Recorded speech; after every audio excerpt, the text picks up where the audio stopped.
दोस्तों बात है 15 अक्टूबर 1986 की। इस दिन पूरी मलयालम फिल्म इंडस्ट्री परेशान थी कि आखिर ये कैसे हो सकता है।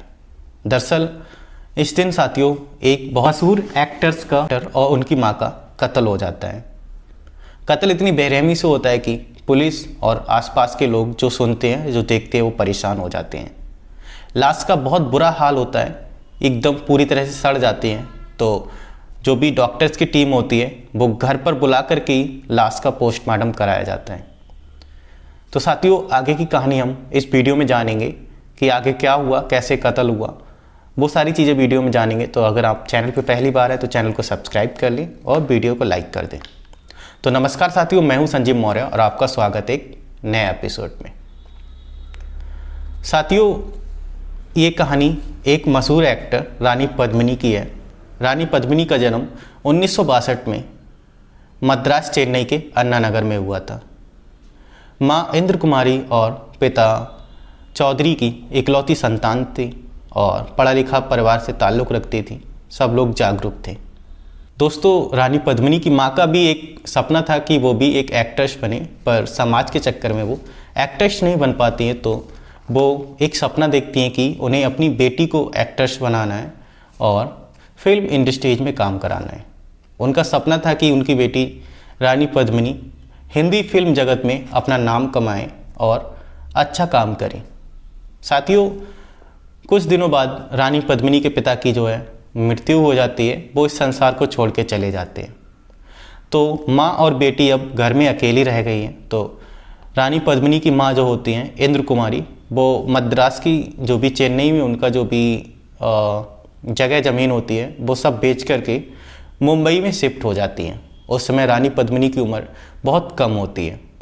साथियों वो मुंबई में पहुंचती है और पहुंचने के बाद में एक रूम किराए पर लेती हैं, वहाँ रहती हैं। दोस्तों मुंबई पहुंच जाती हैं। उस समय जो रानी पद्मिनी की उम्र लगभग 15 या 16 ईयर होती है और वो वहाँ पहुँच करके बहुत सारे लोगों से मिलती हैं और काम के लिए उनसे कहती है कि उन्हें कोई काम दे दें, कोई भी किसी भी तरह का काम हो। तो कई महीने वहाँ रहती हैं, लगभग 6 से 7 महीने, पर उन्हें कोई काम नहीं मिलता है वहाँ। तो फिर से वो चेन्नई वापस आ जाती हैं। अब साथियों चेन्नई वापस आती है तो वो एक अन्ना नगर में ही लग्जरी बंगला लेती हैं 18 एवेन्यू रोड पर। अब उस बंगले में वो दोनों लोग रहते हैं। अब साथियों रानी पद्मिनी मलयालम फिल्म इंडस्ट्रीज में अब ट्राई करने लगती है कि उन्हें कोई काम मिल जाए। तो उन्हें पहली मूवी मिलती है मातृबाई नेरियल। इस मूवी में वो अच्छा अभिनय करती हैं। अब उनकी पहचान और भी कोऑर्डिनेटर से हो जाती है, तो उन्हें छोटा मोटा काम मिलने लगता है। अब छोटे मोटे काम में वो अच्छा अभिनय करती हैं तो उन्हें अब डे पर डे ज़्यादा काम मिलने लगा है। साथियों वो अब काफ़ी मशहूर हो गई है वहाँ। तो एक मलयालम मूवी का मशहूर एक्टर होते हैं जिनका नाम मोहनलाल होता है। एक्टर मोहनलाल के साथ में उनको एक मूवी में काम करने का ऑफ़र आता है और वो उस ऑफ़र को जो है एक्सेप्ट कर लेती हैं और मोहनलाल के साथ में काम करती हैं। साथियों उस मूवी से वो पूरी तरह से मलयालम फिल्म इंडस्ट्रीज में अपना नाम कमा लेती हैं। अब अच्छा पैसा है, शोहरत है, क्योंकि डे पर डे उनका काम बढ़ता जा रहा है। साल में उनकी कई सारी मूवी रिलीज होती हैं। अब सब जानने लगे हैं उन्हें, अच्छा पैसा हो गया है, अच्छा लग्जरी लाइफ जीने लगी है। साथियों जब पैसा ज़्यादा हो जाता है तो व्यक्ति का सपना यही होता है कि उनके पास एक अच्छी गाड़ी हो, एक अच्छा बंगला हो और वो उसमें रहें। दोस्तों अब रानी पद्मिनी के पास काफ़ी पैसा हो गया है, काफ़ी शोहरत हो गई है, तो घर में वो नौकर चाकर रखने की सोचती हैं और यहीं से उनकी मर्डर की मिस्ट्री शुरू होती है। वो नौकर रखने के लिए पेपर में ऐड निकलवाती है और पूरे मलयालम में जो भी लोग रहते हैं सब देखते हैं कि हाँ रानी पद्मिनी ने कुछ नौकर रखने के लिए ऐड निकलवाया। तो बहुत सारे लोग उनके घर जाते हैं और वो उनमें से 3 लोगों का जो है सिलेक्शन करती है।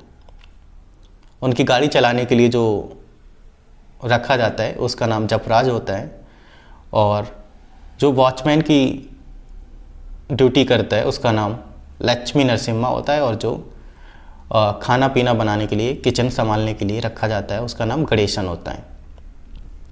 अब ये तीनों लोग वहाँ काम करने लगते हैं और काम अच्छा चल रहा होता है। रानी पद्मिनी जो है अपनी कई सारी उन्हें मूवी मिल जाती है तो उनमें शूटिंग में जाती है। साथियों, उन्होंने जो नौकर रखे थे उनका कोई पीछे का क्या रिकॉर्ड है उन्होंने नहीं देखा था, जिसकी वजह से उन्हें ये चीज़ें आगे फेस करनी पड़ती हैं। दरअसल जो जपराज होता है, उनका जो ड्राइवर होता है वो एक क्रिमिनल होता है। पहले ही से वो 1 साल की जेल काट के आया होता है। वो कार चुराने का काम करता है।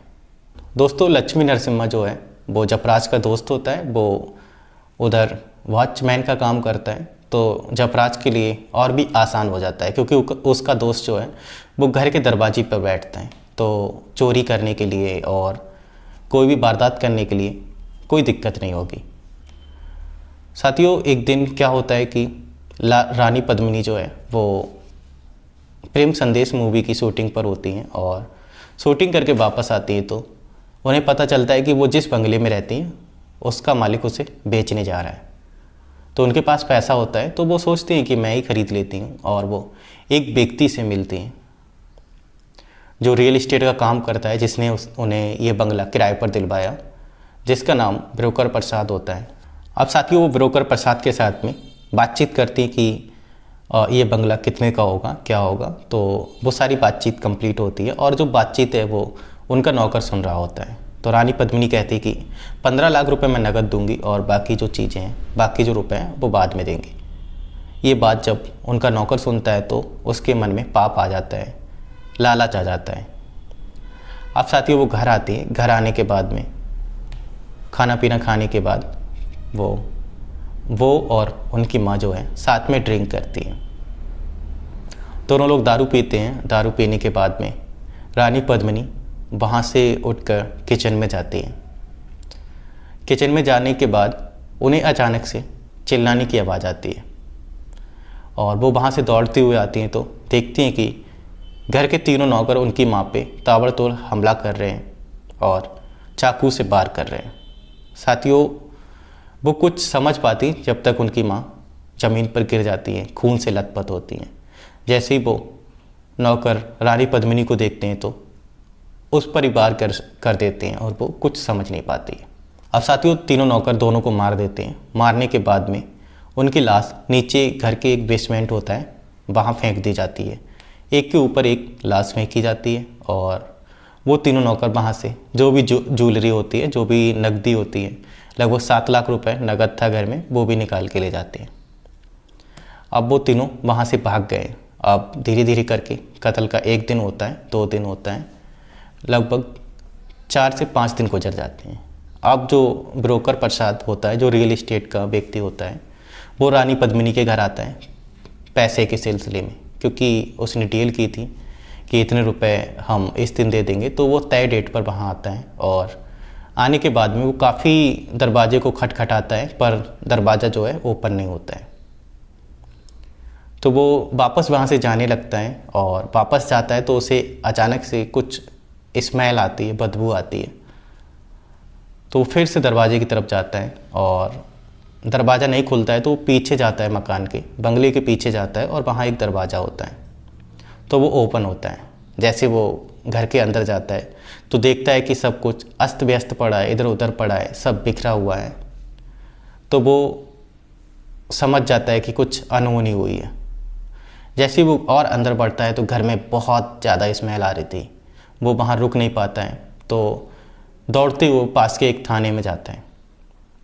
वहाँ जाकर के पुलिस को सारी चीज़ें बताता है और पुलिस वहाँ आनन फानन में आती है और जैसे ही वहाँ देखती है तो सब अस्त व्यस्त है। और जैसे पुलिस नीचे बेसमेंट में जाती है तो पुलिस देख करके हैरान हो जाती है, परेशान हो जाती है, क्योंकि 2 लाशें जो एक के ऊपर एक पड़ी हुई हैं और पूरी तरह से सड़ गई हैं, वहाँ कोई रुक नहीं पा रहा है, इतनी बदबू आ रही है।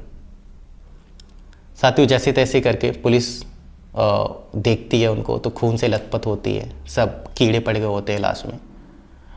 अब लाश की इतनी ऐसी हालत नहीं होती कि उनको उठा करके पोस्टमार्टम हाउस ले जाया जाए। तो डॉक्टर्स की टीम बुला करके उनका पोस्टमार्टम वहीं कराया जाता है। पोस्टमार्टम होता है और उनकी लाश जो है पॉलीथीन में बांध के गाड़ी से ले जाई जाती है। साथियों, उस समय एम्बुलेंस नहीं आती है, तो जो भी पुलिस की गाड़ी होती है पीछे डिग्गी में डाल करके लाश जो है लाश घर ले जाया जाता है। अब लाश वहाँ होती है और लगभग 10 दिन तक लाश वहाँ रखी रहती हैं, पर कोई लेने नहीं आता है, कोई अंतिम संस्कार करने वाला तैयार नहीं होता है। तो मलयालम फिल्म के एक व्यक्ति होते हैं जो उसी में काम करते हैं मूवी में, तो उनको ये बात का पता चलता है, तो वो आते हैं और इंसानियत के नाते वो जो है उन दोनों सब का अंतिम संस्कार करने का फैसला लेते हैं और पुलिस से बातचीत करते हैं। वो सबको ले जाते हैं शवगृह, तो इतने में रानी पद्मिनी के जो मामा हैं वो भी वहाँ आ जाते हैं। वो रिटायर आईएएस होते हैं, तो दोनों लोग मिल करके सबका अंतिम संस्कार करते हैं। अब साथियों, पुलिस तहकीकात में लग जाती है। ये मिस्ट्री सुलझाना एक बड़ा चैलेंज होता है पुलिस के लिए, क्योंकि पूरी फिल्म इंडस्ट्री परेशान होती है कत्ल को लेकर के कि ऐसी वारदात और हुई है और एक मशहूर एक्टर्स के साथ में और उसकी माँ के साथ में। तो पुलिस छानबीन में लग जाती है और वो फिर से रानी पद्मिनी के घर जाती है और छानबीन करती है। तो कुछ साक्ष्य मिलते हैं कि पता चलता है 3 नौकर इस घर में काम करते थे और वारदात करने के बाद में जो जपराज होता है वो एक औरत को भी उस घर में लाता है और उसके साथ लगभग 6 से 7 घंटे वहाँ रहता है। वो औरत पूछती भी कि जो भी एक्टर्स थी रानी पद्मिनी वो कहाँ हैं, तो वो कह देता है कि वो बहुत ज़्यादा बिजी रहती है मैडम और वो अभी फिल्म की शूटिंग पे गई हुई है। अब साथियों, ये बात सुनती है वो औरत, तो उसको भी विश्वास नहीं होता है कि ऐसा कुछ हुआ होगा, क्योंकि वो जो भी रानी पद्मिनी थी वो हमेशा अधिकतर बाहर ही रहती थी। तो वो औरत जो है वापस चली जाती है और जपराज उस दिन पूरी रात वहाँ रहता है और इसके बाद में दूसरे दिन को उनकी कार और जो भी चीज़ें होती हैं वहाँ से ले जाता है। तो साथियों, अब पुलिस को चीज़ें पता चलती हैं धीरे धीरे करके कि ये जो कत्ल है वो नौकर ने ही किया है। तो पहले तो जपराज को गिरफ्तार किया जाता है और फिर धीरे धीरे करके तीनों गिरफ्तार होते हैं। अब कोर्ट में चीज़ें जाती हैं तो जज साहब जो हैं तीनों को मौत की सज़ा सुनाते हैं। तीनों को मौत की सज़ा सुनाई जाती है, पर कुछ समय बाद जो है उनकी सज़ा बदल दी जाती है और उम्र कैद हो जाती है। अब साथियों, उनकी सज़ा उम्र कैद हो गई है। तीनों जो है जेल में होते हैं और सज़ा के दौरान जपराज की जो मौत है वो जेल में हो जाती है और लक्ष्मी नरसिम्हा को कुछ सालों बाद पुलिस जो है रिहा कर देती है, जज साहब रिहा कर देते हैं। और गणेशन जो होता है, जो किशन का काम देखता है, तो वो जो है जेल से भाग जाता है और आज तक उसका पता नहीं चला है। तो इस तरह से इस वारदात को अंजाम दिया जाता है। इस तरह से रानी पद्मिनी और उसकी माँ को मार दिया जाता है। तो साथियों, एक कहानी थी और आपको कैसी लगी ये कहानी आप कमेंट बॉक्स में जवाब दें। चैनल पहली बार चैनल को सब्सक्राइब करें, वीडियो को लाइक करें। Thanks for watching.